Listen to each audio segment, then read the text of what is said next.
नमस्ते चिते विश्वरूपात्मकाय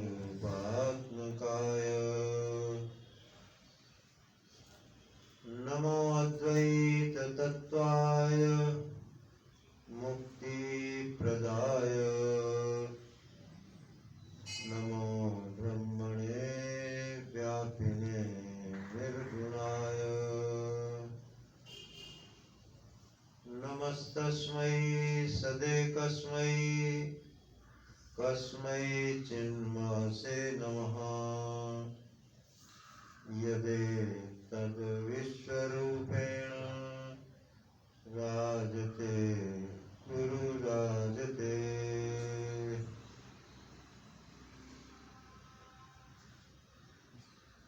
प्रार्थना योग पर विचार आप सुन रहे हैं, मनन सुन रहे हैं।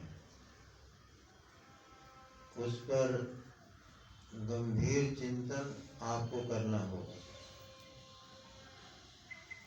श्रवण की व्यवस्था हो सकती है, मनन में सहायता की जा सकती है, मगर निधिध्यासन आपको ही करना होगा। उसमें किसी की सहायता काम नहीं देगी,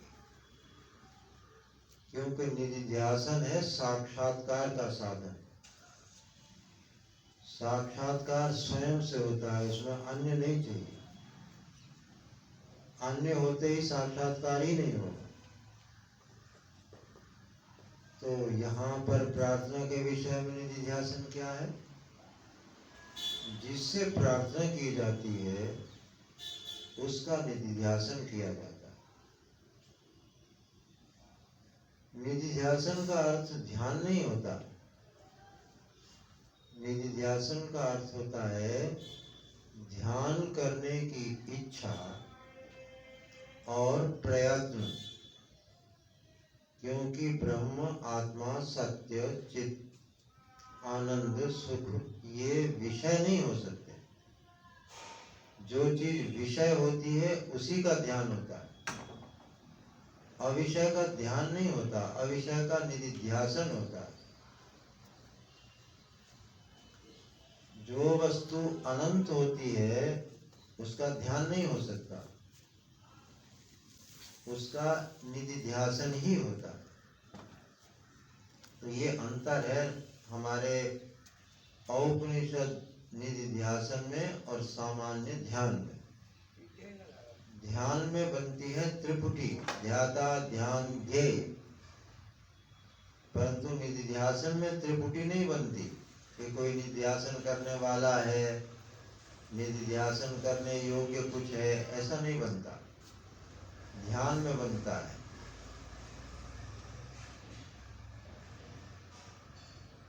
तो त्रिपुटी जहाँ नहीं रहती, त्रिपुटी विषय होती है, जिससे विषय होती है उसका निधिध्यासन होता है।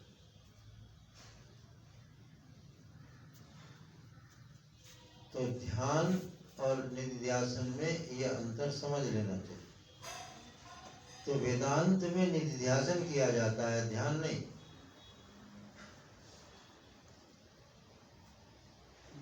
तो जो जिससे हम प्रार्थना कर रहे हैं वो ध्येय नहीं है, निधिध्यासेय है।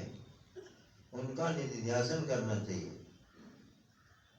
क्योंकि अनंत का क्या ध्यान करोगे? विषय ही नहीं होगा, किसका ध्यान करोगे?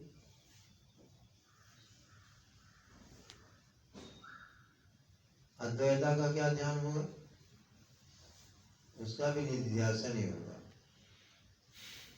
तो इस प्रकार से मैं आपको सिर्फ मनन सुना रहा हूं प्रार्थना पर, उसमें श्रवण भी आ गया। निधिध्यासन आपको करना होगा। तो आप यहाँ तक समझ गए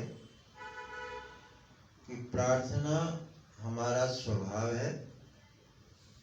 स्वभाव को मारोगे तो विकृत हो जाएगा जीवन। जो अपने स्वभाव को दबाने की कोशिश करते हैं उनमें विकारों की उत्पत्ति होती है। तो तो स्वभाव से जियोगे तो ये सहज जीवन होगा। तो स्वभाव में है संकल्प, उसी को हम प्रार्थना कहते हैं। विल पावर माने होता है प्रार्थना की पावर। तो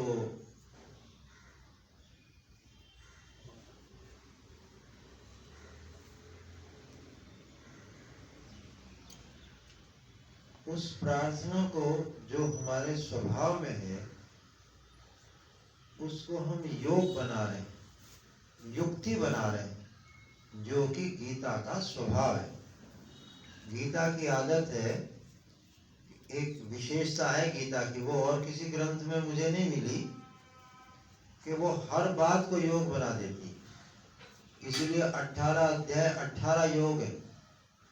और भी बीच में कुछ हाथ लगा तो उसे भी योग, जैसे अभ्यास दिखा तो अभ्यास योग, ब्रह्म दिखाई दिया तो ब्रह्म योग। तो योग बनाने की कला अगर किसी को सीखनी हो तो गीता का अध्ययन करे हो, क्योंकि हर बात को वो योग बना देती। मैंने भी वहीं से सीखा है, तो मैं इसीलिए प्रार्थना योग बोल रहा हूँ। आपने शायद इससे पहले नहीं सुना होगा प्रार्थना योग शब्द। ऐसे ही संकल्प योग माने उसे एक युक्ति के रूप में प्रयोग करो। स्वभाव में तो हमारे है, उसको तो आप मना नहीं कर सकते, पर उसको एक युक्ति के रूप में प्रयोग करो। और वो युक्ति केवल एक है कि अपनी जो मना शक्ति है, प्रकाशन शक्ति है, जो भी मिली हुई है, हमारे साथ ही रहती है, उसको उसमें जोड़ो।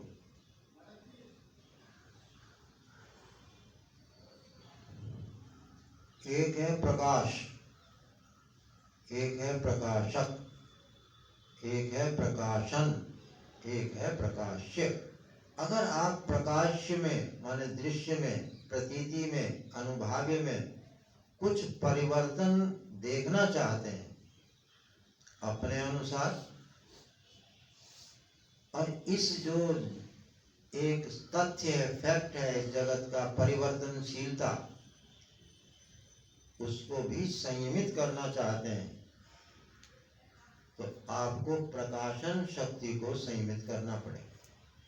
क्योंकि प्रकाशन ही प्रकाश्य को प्रकाशित करता है। तो प्रकाशन अगर हमारे कंट्रोल में आ जाए, संयम में आ जाए, तो प्रकाश सारा व्यवस्थित किया जा सकता है। देखो, एक बहुत बड़ा मनोवैज्ञानिक सूत्र है जो रमण महर्षि के ग्रंथों से मैंने समझा है। आप उसे काट के दिखा दो। तर्क शास्त्र की दृष्टि से भी आप उसे मना करके दिखा दो। भावे अहमः सर्वमिदं विभाति, लये अहमो नैव विभाति किंचित, तस्मादहं रूपमिदं समस्तं तन्मार्गणं सर्वजयाय मार्गः। अगर आपको इदम पर, तत् पर, अस्मत् पर विजय प्राप्त करनी है, अगर आपको संसार पर, दृश्य पर, समस्त वृत्तियों पर, समस्त दृश्यों पर अगर आपको विजय प्राप्त करनी है, माने उनको अपने हिसाब से चलाना है, तो इस मनोवैज्ञानिक सूत्र को समझ लो। रमण कहते हैं अहंकार के होने पर ही सब दिखता है, और अहंकार ना हो तो कुछ नहीं दिखेगा। उसको आप मन भी लगा सकते हैं। अगर मन है, क्योंकि मन, बुद्धि, चित्त, अहंकार एक ही चीज है, अंदर वस्तु एक है, उसके फंक्शन अलग अलग है। तो मन अगर है तो जगत दिखेगा, मन नहीं तो जगत नहीं दिखेगा। इंद्रियां काम नहीं करेंगी, मन ही इंद्रियों में आके काम करता है और वही जगत को ग्रहण करता है। अगर वो, इसको मैं क्या बोल गया अभी, प्रकाशन शक्ति, जिसे आप मन कह रहे हैं उसे हम मानते हैं प्रकाशन शक्ति फिलोसॉफी की दृष्टि से। अगर प्रकाशन शक्ति नहीं है तो कुछ प्रकाशित होगा ही नहीं। माने श्लोक ये कहता है भावे अहम, अहंकार के होने पर ही सब दिखता है। अहंकार अगर लय हो जाए तो कुछ दिखना बंद हो जाए, सब कुछ दिखना बंद हो जाए। तो क्या बात निकली इसका ये निकला कि ये सब कुछ अहंकार रूप ही है। अगर तुम्हें इस सब पे विजय प्राप्त करनी है तो इस अहंकार को संयमित कर। संयमित क्या होता है? इसकी ओर ध्यान दो तो ये संयमित हो। तन मार्गणम सर्व जयाय मार्ग, इसकी ओर ध्यान दो। तन मार्गणम, इसकी खोज करो। ये मैं क्या है, मन क्या है, इसकी खोज करो तो आप सब पर विजय प्राप्त करें। अब ये सारा मनोविज्ञान का सिद्धांत इस प्रार्थना में सेट किया। प्रार्थना में क्या नहीं है, मैं इसको अगर ज्यादा विश्लेषण करूं तो पूरा मनोविज्ञान इसमें है, पूरा अध्यात्म विज्ञान इसमें है और पूरा भौतिक विज्ञान भी इसमें। अब बात यह है कि बागेश्वर महाराज जो हैं वो सफल हैं, हम लोग निकम्मे हैं। उन्होंने उसको प्रयोग किया तो वो पहुंच गए।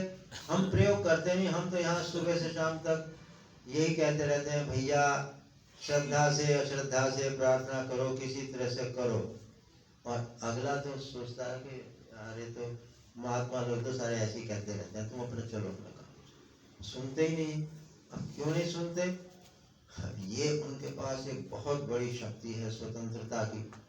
करें ना करें, अन्यथा करें, ये जो स्वतंत्रता सबको दे के भेजा हुआ है उस पर किसी का बस नहीं चलता।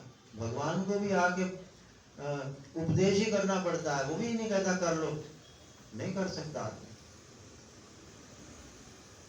तो ये जो स्वतंत्रता हमारी छूटी हुई है, जिस पे हम सब कुछ कर सकते हैं, बस एक ही जरा सी बात है हमारे हाथ में। हमको स्वतंत्रता कैसे? सारे भक्त तो कहते हैं जीव पराधीन है, परंतु जीव में भी स्वतंत्रता है। ईश्वर को माने ना माने, अन्यथा माने। आप गुरु को माने ना माने, अन्यथा माने। आप जगत को माने ना माने, अन्यथा माने, ये स्वतंत्रता है। कैसे पता लगा? चॉइस से। इंग्लिश में कहते हैं चॉइस। आपका चुनाव का जो स्वतंत्रता है वो आपकी स्वतंत्रता को स्पष्ट करता है कि आप स्वतंत्र हैं भीतर से। आप दुख को स्वीकार करें ना करें, आपकी मर्जी, या दुख को किसी भगवत रूप में स्वीकार कर लें, वो आपकी मर्जी। तो इतनी स्वतंत्रता है, इसलिए सारी उपदेश गाथा गाई जा रही। नहीं तो करो जो जिसने किया, मैंने ध्यान दिया। किया मैंने होता है हमारे इस प्रार्थना योग में किया का अर्थ होता है ध्यान दिया। जिसने ध्यान दिया वो निकल गया और बाकी फिर अपना घूमते रहते हैं। अब वो भी उनकी स्वतंत्रता है।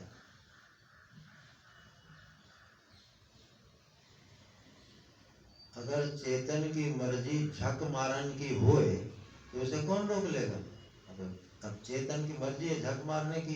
इस तरह से श्लोक हैं कई संस्कृत में कि चेतन अगर नहीं समझना चाहता तो उसकी मौज है, उसे कोई नहीं रोक सकता। तो इस स्वतंत्रता का उपयोग करो प्रार्थना के प्रति। और प्रार्थना तुम्हारा स्वभाव है, उसे दबाओ मत, उसको योग युक्ति से प्रयोग करो। मैंने कितनी बार कहा है कि इतना जरूरी समझो उसको जितनी जरूरी नींद है, जितनी जरूरी खाना है। क्योंकि खाने का संयम भी आपको प्रार्थना से मिलेगा, निद्रा का संयम भी आपको, हर चीज का संयम, शक्ति, सामर्थ्य, समझ सब प्रार्थना से मिलेगी। ऐसा कामधेनु से जो प्रार्थना की जाती है वो वैसी ही हो जाती है। तो हमने आपको ये बताया कि प्रार्थना किससे की जा सकती है, किससे करनी चाहिए, और 2 प्रार्थना क्या करनी चाहिए ये बताया। उसमें प्रार्थना कैसे करनी चाहिए ये भी बताया, पर उसमें अभी और कुछ बताना बाकी है। उसका साइकोलॉजी, उसका मनोविज्ञान अभी और बताना बाकी रह गया, वो बाद में बताऊंगा। तो अब आप देखो प्रार्थना क्या करनी चाहिए, ये आपके इस छपे हुए प्रकाशित कार्ड में पहला पैराग्राफ हो गया। अब देखो इसमें हम और चीज जोड़ते हैं।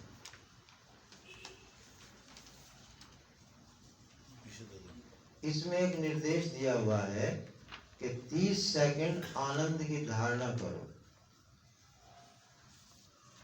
30 सेकंड ये एक सामान्य पैमाना बना लिया गया,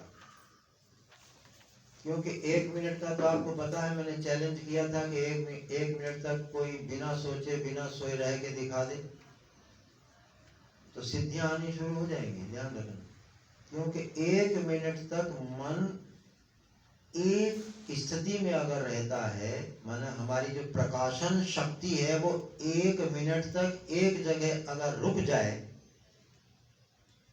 तो सिद्धि शुरू हो जाएगी। सिद्धि में सफलता, चमत्कार शुरू हो जाएगा। क्यों? ये प्रति सेकंड काल चल रहा है, गति है, गति गति गति में कोई स्थिति कर ले तो पूरी ताकत प्रकृति के लग जाती है, हिलाएंगे हम तुम ठहर कैसे गए। अगर कोई 1 मिनट ठहर जाए तो कितनी ऊर्जा वहां इकट्ठी हो जाएगी, क्योंकि गति तो चल रही है तो रुक नहीं रही। और इसीलिए हमें पता नहीं लगता, धक्के में हम भी चल रहे हैं, पता नहीं लगता। हमें तो बहुत जबरदस्त शक्ति है सिर्फ रुकने भर की दे। और उसके लिए कहा 1 मिनट, 1 मिनट रुकने को धारणा, 3 मिनट रुकने को ध्यान, 12 मिनट रुकने को समाधि मानते हैं। तो 1 मिनट तो हो नहीं पाएगा, तो हमने फिर नम्रतावश 30 सेकंड यहाँ सुझाव दिया कि 30 सेकंड रुक के देख लें। ये वापस बताइए ना, 1 मिनट और 12 मिनट समाधि। 3 मिनट 1 मिनट अगर मन स्थिति में आ जाए, क्यों गति है, मन तो माने तो गति है। आप देखते होंगे लगातार चल रहा है, 1 सेकंड नहीं रुकता। माने ऐसा कहो कि काल और मन एक ही चीज है क्या, इतनी गति है। कितनी गति है? 1 सेकंड में 3000 किलोमीटर तो है ध्वनि की गति, उससे भी कई लाख गुना गति है मन की। मतलब मन एक तरह से गति रूप है, इसीलिए आपको दिखता नहीं, पकड़ में नहीं आता, तो गति रूप है। उस गति को अगर आप ठहरा दें 1 मिनट, तो उसका नाम शास्त्रों में दिया है धारणा, ध्यान, समाधि। सुना होगा ना, तो धारणा। और श्री कृष्ण कहते हैं कि अगर 1 मिनट की धारणा से सारी सिद्धियां और सफलताएं शुरू हो जाए। अब श्लोकांश सुनो, 11 स्कंद में है, मद धारणाम धारयतः का सा सिद्धि सुदुर्लभा। ऐसी कौन सी सिद्धि दुर्लभ है या दुर्लभ से भी दुर्लभ है जो मेरी धारणा करने से न प्राप्त होती। 1 मिनट भगवान पर ठहर जाओ, आत्मा पर ठहर जाओ, परमात्मा पर ठहर जाओ 1 मिनट, तो यहाँ से सिद्ध। इसीलिए आप लोगों को मेरा चैलेंज स्वीकार नहीं हुआ, क्योंकि वैसे तो खैर आपका तो मैं चर्चा कर ही नहीं सकता, क्योंकि आप लोग सब यहाँ करीब करीब मुक्त लोग हैं। मुक्तों की नगरी में कथा करने में मुझे भी बड़ा आनंद आ रहा है, क्योंकि कुछ मेहनत ही नहीं करनी पड़ रही। सुनाया जाओ, अपना सब सुनते रहते हैं, तो कुछ प्रश्नोत्तर है ही नहीं, झंझट ही कुछ नहीं। तो इसमें ये आया कि इस गति में अगर स्थिति 1 मिनट भी हो जाए तो आप चमत्कार देखना शुरू करते हैं। चमत्कार माने कार्य कारण नहीं ढूंढ पाएंगे। चमत्कार किसे कहते हैं? जिसमें कार्य कारण आप लगा ना सकें, अकारण हो दिखाई पड़े सब, क्योंकि वैसे होता है कार्य कारण, इसलिए मनोविज्ञान है। प्रकृति में कार्य कारण होता है। चेतन में कारण कार्य नहीं होता, क्योंकि वो अकारण होता है, वो सब का कारण स्वयं अकारण होता है। इसलिए वो चेतन के सिद्धांत में वहां सब काम होने शुरू हो जाते हैं, प्रकृति के हिसाब से नहीं होते। तब तो 1 मिनट अगर ठहर जाए आपकी मनोवृत्ति एक स्थान पे, पता क्या हो जाएगा? ठहरना माने क्या होता है? गायब, मन नहीं रहे। कौन रहेगा फिर? चेतन। 1 मिनट ठहरना का अर्थ है मन गायब, मन होता ही नहीं, कुछ गति होता है। जब आपकी गति स्थिति हो गई तो गति खत्म, मन नहीं रहा, मन नहीं रहा तो चेतन प्रकट, और चेतन प्रकट तो अपार शक्ति ऊर्जा पैदा हो जाती है। तो 1 मिनट, और अगर वो स्थिति 3 मिनट ठहर जाए तो इसका नाम है ध्यान। अगर वो स्थिति 12 मिनट रुक जाए तो उसका नाम है समाधि।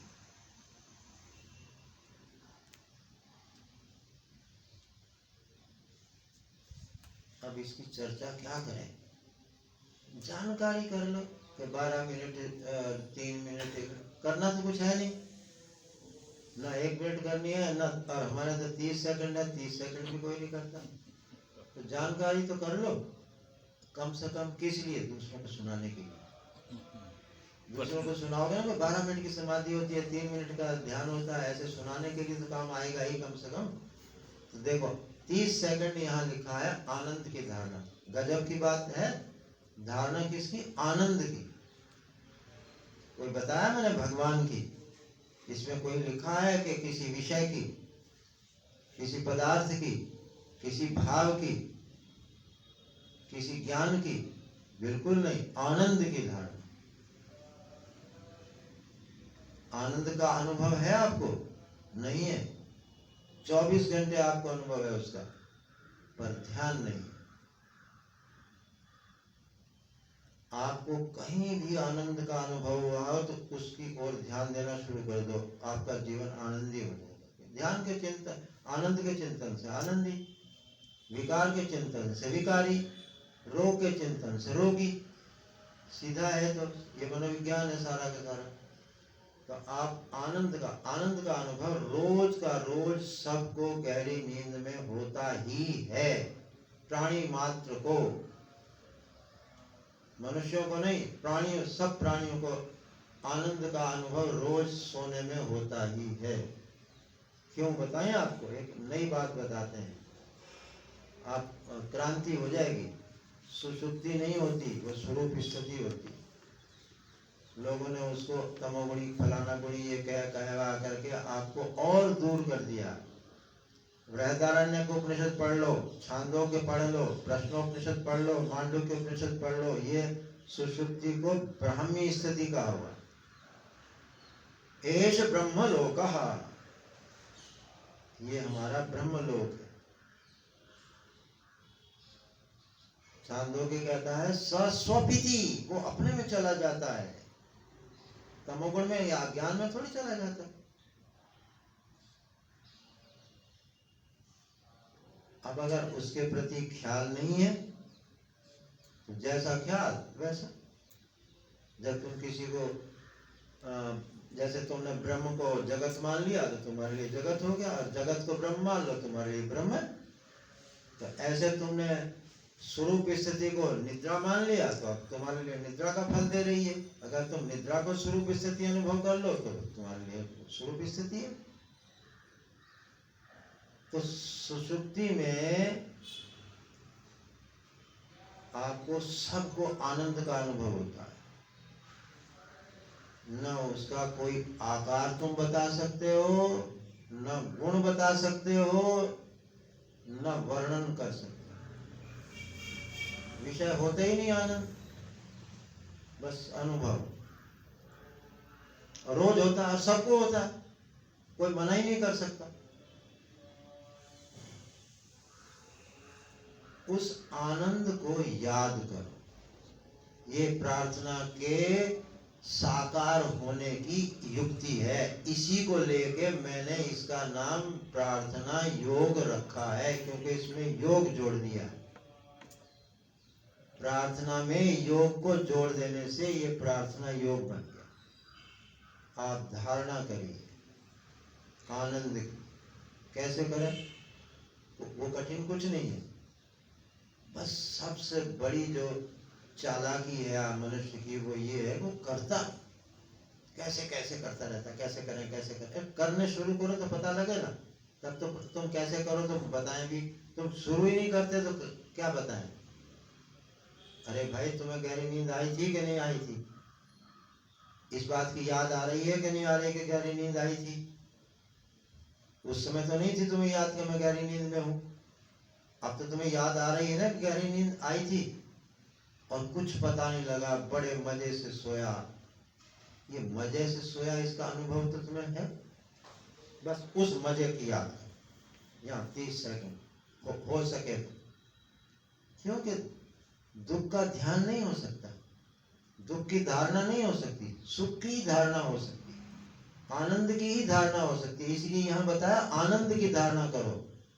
आनंद की धारणा में मन गायब हो, इसलिए आपने देखा सुषुप्ति में मन रहते ही न बुद्धि न मन न अहंकार, सब खत्म, सारा संसार खत्म। एक बार मजा मिलने दो सब खत्म, सब कुछ भूल जाता है। तो वही चीज के लिए तड़प रहा है, वो मिली नहीं है तो इसलिए उपद्रव सारे खड़े हैं। और उसके मिलते ही कैसे शांत बिल्कुल सब, न इच्छा न अनिच्छा, न अहंकार न निरहंकार, कुछ भी नहीं, केवल एक शुद्ध आत्म तत्व।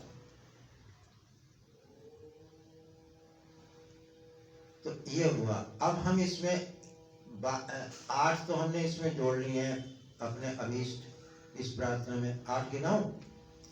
विविक्त का सर्वथा समादर 1, सर्वयोग क्षेम 2, सद्भाव परस्पर सद्भाव 3, स्वस्थता 4, संपन्नता 5, सर्वथा सुरक्षा 6, सर्वात्म भाव 7 और अनंत जागृति 8। अब इसमें और जोड़ो अगला। अब अगला सुनो, अब ये अगला क्या है, ये भी आपको बाजार में या कहीं से नहीं मिल सकता, इसलिए ईश्वर से ही मांगना। वो क्या है, 3 चीज शास्त्रीय है और 3 चीज दोनों तरफ लागू, शास्त्र में लोक में। लोक में शास्त्र में जो व्यापक चाहिए, 3 चीज तो ऐसी हैं जो लोक में भी चाहिए शास्त्र में भी चाहिए, और 3 चीज ऐसी हैं जो केवल शास्त्र में चाहिए। माने इस अगले वाक्य में आपको ब्रह्म ज्ञान और संसार, श्रेय और प्रेय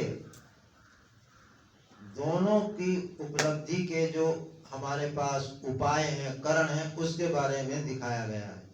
देखो पहला है हे ज्ञान स्वरूप, क्योंकि अब हमको ज्ञान के जो विलास हैं उनको मांगना। ज्ञान से ही तो, ज्ञान स्वरूप से ही तो ज्ञान की प्राप्ति होगी। क्या ज्ञान स्वरूप से ज्ञान की प्राप्ति होगी? जड़ से थोड़ी ज्ञान की प्राप्ति होगी। हे ज्ञान स्वरूप, संकल्प करना है तो बोलो मैं ज्ञान स्वरूप। वेदांत में संकल्प चलता है, बाकी सब स्थितियों में प्रेयर कहा जाता है, उसका नाम प्रेयर होता है।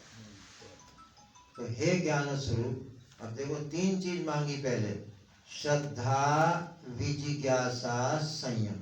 3 चीज बताओ कहाँ मिलेगी बाजार में, किसी के यहाँ से? श्रद्धा, विजिज्ञासा शब्द समझते हो क्या होता है? ये उपनिषदों की अपनी एक विशेष बात है।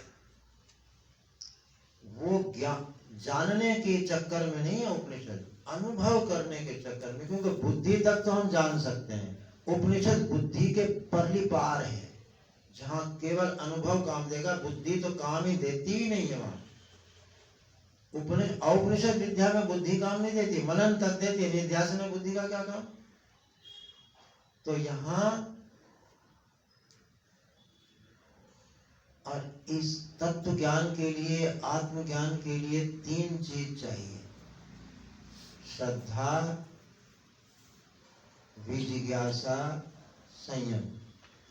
श्रद्धा, श्रद्धया सत्यम आप्यते, श्रद्धा से सत्य की प्राप्ति होती है। श्रुतियां कहती श्रद्धा चाहिए, वो हमारे पास नहीं है। नहीं है। कहाँ? विषय में लगी हुई, बिजी है, फुर्सत नहीं है उसको, टाइम नहीं है उसके पास। श्रद्धा के पास कोई टाइम नहीं है, लगी हुई है हमारे पास।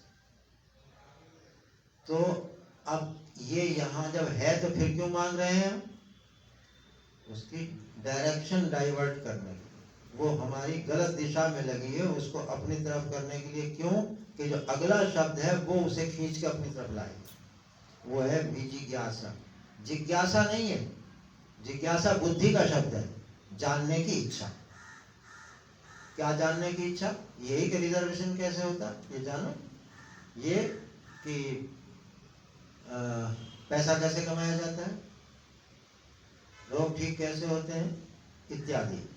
जो जनरल जानकारी है उसके लिए शब्द आता है जिज्ञासा, जानने की इच्छा। विजिज्ञासा क्या होता है? अनुभव करने की इच्छा। और ये अनुभव होते नहीं, विषय अनुभव नहीं होते हैं, प्रतीत होते हैं, प्रतीत। इस आप संसार को जिसको कहते हो ना, ये अनुभव में नहीं कभी आता, ये तो प्रतीत होता है। क्योंकि ये है तो है नहीं, जो चीज है नहीं वो अनुभव में कैसे आएगी? वो तो केवल दिखती है, होती नहीं है, सिर्फ प्रतीत होती है। जैसे सपना, सपने में कुछ नहीं होता, होता है क्या कुछ?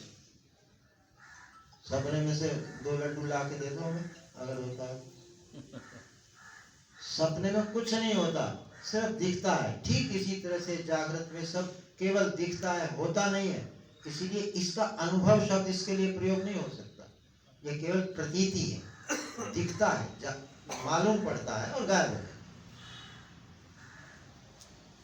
तो विजिज्ञासा माने है अनुभव करना, अनुभव करने की इच्छा का नाम है विजिज्ञासा। इसलिए श्रुतियां ज्ञान शब्द के पहले वी उपसर्ग लगाते हैं। विज्ञान, विज्ञेय, छांदोग्य में है ना,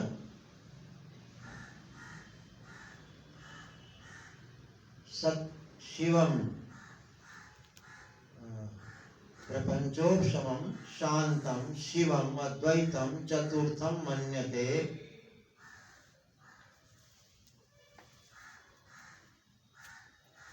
विज्ञेय, यहाँ एक शब्द दिया हुआ विज्ञेय, वहाँ विज्ञेय शब्द आता है।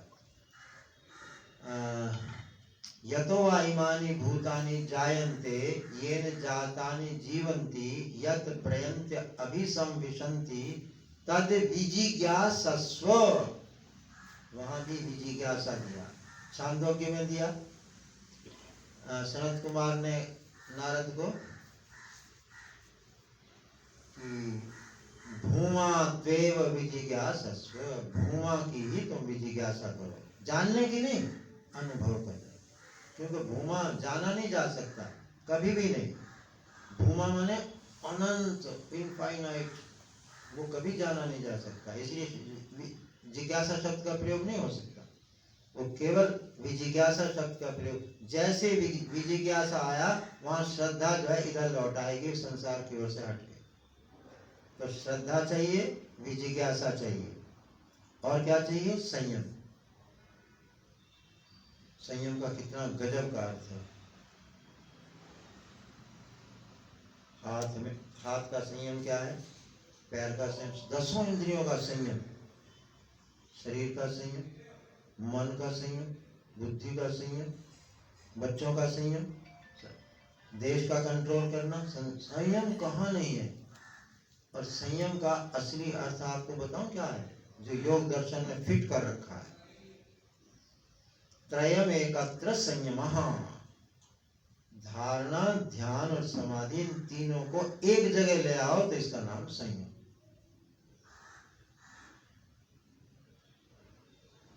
बड़ा दूर तक इसका अर्थ है। इसीलिए लोग कहते हैं ना कि वो आप सरल शब्द लिखो, सरल शब्द। मैं यहाँ इसका शब्द कंट्रोल लिख दूं अंग्रेजी में, तो बिल्कुल नहीं लगेगा। संयम शब्द का अर्थ दूसरी भाषा में या दूसरे हिंदी में हो ही नहीं सकता।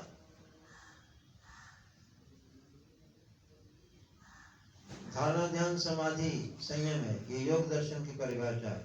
और जनरल परिभाषा।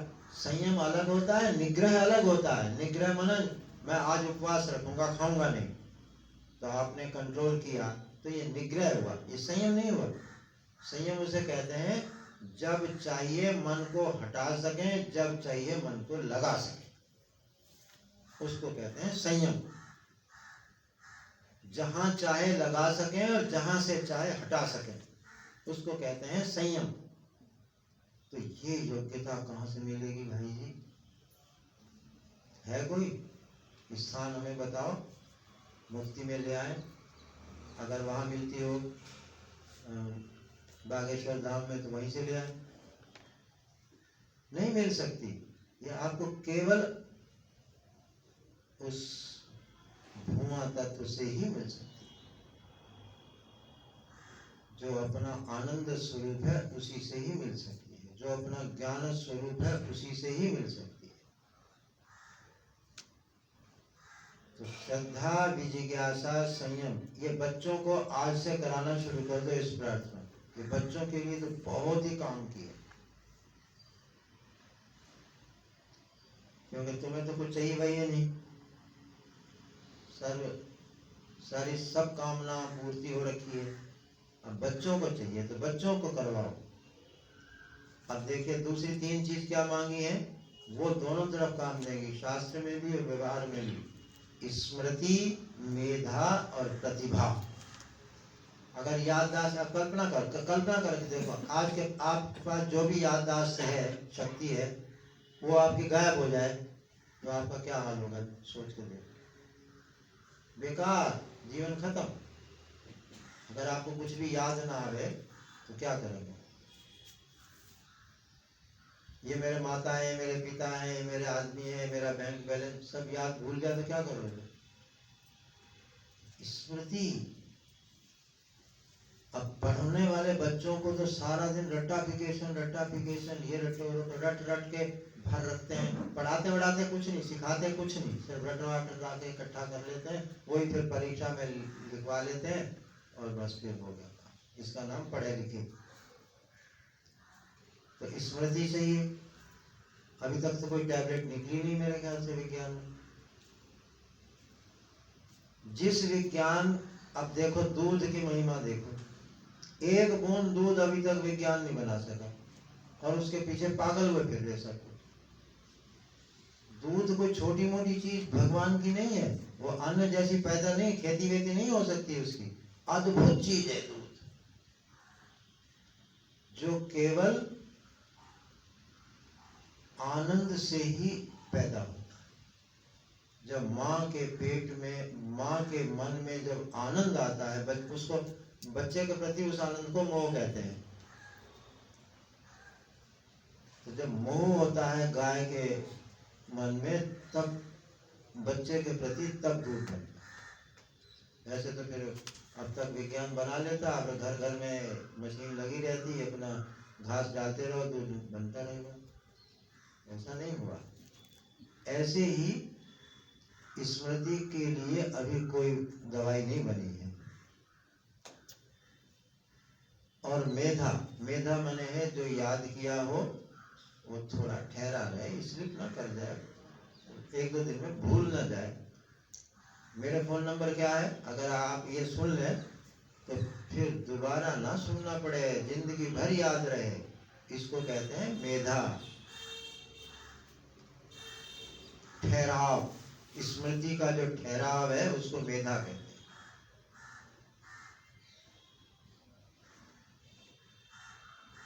एक बार सुन लिया, पहले पढ़ाई लिखाई पढ़ाई से थोड़ी होती थी। जैसे आप लोग बैठे हो, ऐसे आचार्य जो हैं वो कहते थे, बोलो यस्मिन् द्यौः पृथ्वी चांतरिक्षम, सुन लिया, हो गया याद, बात खत्म। पहले ऐसी होती थी पढ़ाई। इसका नाम मेधा है, मेधा। ये कॉपी पेंसिल नहीं होती थी वहां, 2 बार बुलवाते थे। आपने कभी चाणक्य का सीरियल देखा हो तो उसमें ऐसे ही पढ़ा था, 2 बार आचार्य बोलता है, बच्चों को याद आता। इसको मेधा। इसके लिए भी एक मंत्र है, जैसे गायत्री मंत्र है ना, ऐसे मेधाविनम कुरु स्वाहा, वेद का मंत्र है कि मुझे मेधावी बनाओ प्रभु। तो हमने भी इसमें उस मंत्र का अंश ले लिया। तीसरी है प्रतिभा। प्रतिभा माने सूझबूझ, नई नई बात कहीं से निकाल लेना। जैसे देखो, एक उदाहरण देता हूँ, तुम निकाल के दिखाओ, अच्छा सब मिलके भी निकालो। एक ने तर्क दिया कि मनुष्य एक प्राणी है ना, मनुष्य तो प्राणी है ना, और गधा भी एक प्राणी है, वो भी प्राणी है, तो प्राणी प्राणी तो एक हो गए ना, तो मनुष्य गधा हुआ। निकालो बारीकी, कहाँ गलती। A is equal to B, B is equal to C, इसलिए A is equal to C. क बराबर ख और ख बराबर ग, इसलिए क बराबर ग। सीधा सीधा सारे पढ़ के आए होंगे बीजगणित। A is equal to X is equal to Y, Y is equal to Z, इसलिए x is equal to Z. सीधी बात है। तो मनुष्य एक प्राणी है, गधा भी एक प्राणी है, इसलिए मनुष्य गधा हुआ। करो, पकड़ो। अगर पकड़ लिया तो तुम प्रतिभाशाली हो। ये जो सूक्ष्मता पकड़ने की एक योग्यता होती है मनुष्य में, नई सूझबूझ। अभी ताला बंद हो गया, कैसे खुलेगा? अगर बुद्धि, और वही तुमने हथौड़े थाड़े मारे तो वो तो सब सामान्य बात है, कुछ तुम निकालो ना बात में, ताला कैसे खोलना। तो इस तरह से जो नई सूझबूझ, जैसे वकीलों को अचानक एक चीज सूझ जाती है और मुकदमा इधर से उधर, वैज्ञानिकों को कैसे सूझता है? सूझता है, आविष्कार कुछ नहीं होता, केवल हमारी मनोबल की चमत्कार को ये लोग आविष्कार कहते हैं। ऋषि मंत्र दृष्टारः, मंत्रों के दृष्टा को ऋषि कहते हैं। वो प्रतिभाशाली थे, इसलिए उन्हें दिखता था।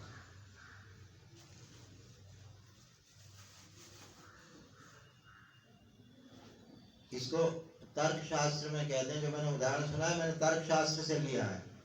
इसका अर्थ है तर्काभास। तर्क नहीं है, गलत तर्क है ये, लगता है तर्क जैसा। बिल्कुल ठीक है, मनुष्य एक प्राणी है, गधा भी एक प्राणी है, इसलिए मनुष्य गधा हुआ, तो तर्क से तो बिल्कुल ठीक लग रहा है, परंतु ये तर्क नहीं है, तर्काभास है। इसे अंग्रेजी में फैलेसीज कहते हैं। ये फैलेसी है। अब इसकी बात बारीकी पकड़ो, नहीं तो फिर तो गधे बन जाएंगे सब हम लोग। तो इस तरह से इसका नाम, ये मैंने परिचय दिलाया आपको, प्रतिभा से परिचय कराया कि स्मृति, मेधा, प्रतिभा, श्रद्धा, विजिज्ञासा, संयम। स्मृति, मेधा, प्रतिभा चाहिए कि नहीं चाहिए? किसको नहीं चाहिए बोलो? कौन से बच्चे को नहीं चाहिए? और बाजार में मिलता नहीं? खाओ खूब बढ़िया बढ़िया बुद्धिवर्धक चीजें खाओ, देखें कितनी बढ़ा लोगे। अरे भाई, ये इसी को ही रिपेयर करना पड़ेगा। ये जो फिजिकल मस्तिष्क है हमारा, इसको ही रिपेयर करना पड़ेगा। वहां प्रतिभा आएंगी तो इसी के थ्रू ही सारा कुछ, भौतिकता के थ्रू। तो अब इसी को जोड़ना है। 8 हमने जोड़ रखे हैं, 9वां ये जोड़ना है। वो कल फिर अभी और बताएंगे, तो अभी जरा हम कर लेते हैं। वही छोटे वाली प्रार्थना करेंगे। हे अनंतानंद प्राज्ञ ओम, एक पहला वाक्य हुआ, ये हुआ रेचक में। और नहीं, इसमें हे अनंतानंद प्राज्ञ ओम सोहम, ये हुआ पूरक में। और अभीष्ट व्यक्त हुए पूरक में, और फिर कुंभक है। यहाँ पर ऊपर है पूरक और कुंभक 2, और नीचे है केवल रेचक। तो रेचक में ये वाक्य बोलो, हे अनंतानंद प्राज्ञ ओम सोहम। और जब सांस भीतर जाए तो अभीष्ट व्यक्त रहे। तो अभीष्ट कौन कौन से हैं? 8। अभी 9वां अभी मत जोड़ो, अभी समझ में नहीं आया ना, क्या पता आपको नाम ही चाहिए। तो छोड़ देंगे उसको। तो 8 हो गए। तो उन 8 को हमने क्या कहा? अभीष्ट, कोडवर्ड बना दिया उसका। अभीष्ट व्यक्त, अभी क्या है? अव्यक्त हैं। अभी ये छिपे हुए हैं, दबे हुए हैं, वो व्यक्त हो। क्या क्या व्यक्त हो? सुरक्षा व्यक्त हो, स्वास्थ्य व्यक्त हो, संपन्नता व्यक्त हो, सद्भाव व्यक्त हो, योगक्षेम व्यक्त हो, सर्वात्म भाव व्यक्त हो, अनंत जागृति व्यक्त हो। ये हुआ। तो अब इसकी प्रार्थना करिए। इससे तो हमारा हाथ कुछ नहीं है। हाँ। हे अनंतानंद प्राज्ञ ओम सोहम, ये बोलते हुए करो, खुद करो।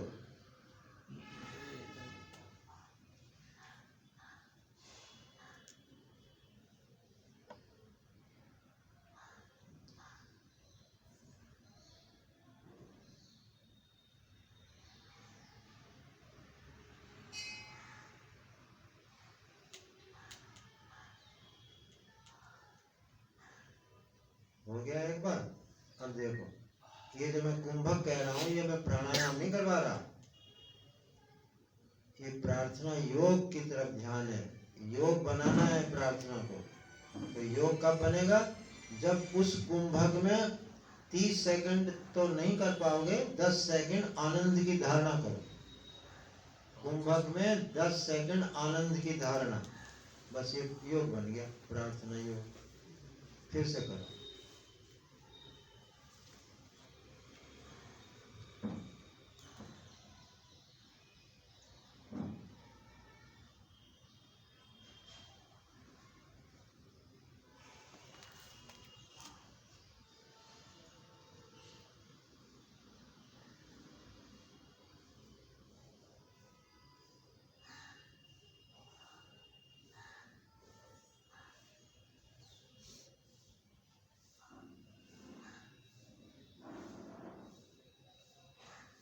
ठीक, देखा, मन कहीं गए ही नहीं,